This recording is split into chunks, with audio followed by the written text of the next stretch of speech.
My PhD project is about solving a crime, a heinous crime that cost us about 10 million innocent lives last year alone. Cancer. There's a big mafia behind this crime. And you may as well find many of these mafia names familiar, like smoking, radiation, diet.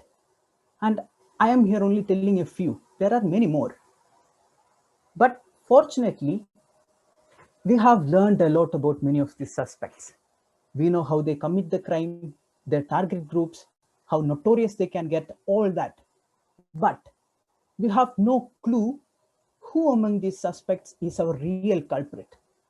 Is it radiation or is it something else that caused that cancer? Who done it? Luckily, there is a way to solve this crime.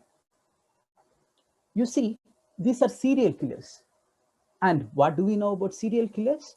They always leave their signature at the crime scene. And in our case, it's even better. Our suspects leave their fingerprints. But unfortunately, even with their fingerprints, we are unable to pinpoint a culprit. Why? Because we don't have everyone's fingerprints in our database too much. So my goal is to get the fingerprint of one main suspect, radiation. Radiation can make changes to our DNA, and we call these changes mutations. Mutations are the starting point of cancer. And in fact, that's how radiation causes cancer.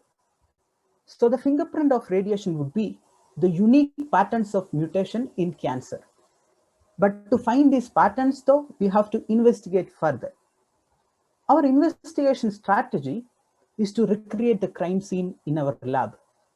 By exposing normal human cells to radiation, we let radiation to commit the crime once again. And then I can analyze the DNA of mutated cells using a technique called single cell whole genome sequencing and identify the hidden fingerprint of radiation. With this evidence, we can convict radiation.